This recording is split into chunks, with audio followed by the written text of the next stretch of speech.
abbiamo dei beni sequestrati alla mafia e fortunatamente leggiamo che quasi ogni settimana avvengono. Il problema è che creiamo un bacino di soldi che stanno lì. Il passaggio è: perché non rientrano poi ovviamente nelle tasche dei cittadini? Come la vedete? Allora, la verità è che nessun partito politico oggi ha messo come priorità la lotta alla mafia e alla criminalità organizzata, che è rimasta soltanto per le forze dell'ordine, per i magistrati che la combattono, e finisce lì. Noi dell'Italia dei Valori, al contrario, riteniamo di essere l'unico partito che oggi concretamente sta lottando la mafia. Abbiamo presentato un disegno di legge di iniziativa popolare per vendere i beni confiscati alla mafia. Cosa diciamo?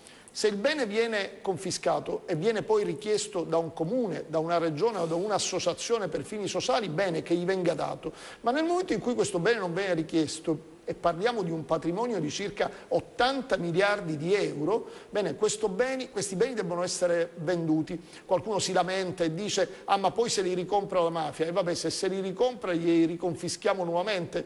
Tra l'altro non credo che la mafia sia interessata a ricomprarsi un suo bene e non, per esempio, più a rischio ad appaltarsi un lotto della Salerno-Reggio Calabria o un lotto dell'Expo di Milano, per essere chiari. Quindi il rischio è molto più alto lì. Vendiamo i beni confiscati. E poi c'è un altro tema che dimostra che non si vuole agire in questa direzione. Di questo patrimonio 2 miliardi e 300 milioni di euro sono contanti e titoli di Stato. E allora noi riteniamo che va bene non vendere gli immobili della mafia, va bene fino a un certo punto perché vanno venduti, ma perché non vengono presi i contanti e i titoli di Stato per finanziare famiglie, imprese e, aggiungo, finanziare le forze dell'ordine, considerato che hanno gli stipendi bloccati i nostri poliziotti, i carabinieri, le forze dell'ordine, che rischiano la vita ogni giorno per garantire la nostra sicurezza e lottare alla criminalità, hanno gli stipendi bloccati dal 2008 fino al 2020, quando sul Fondo Unico Giustizia sono depositati, confiscati alla mafia, 2 miliardi e 300 milioni.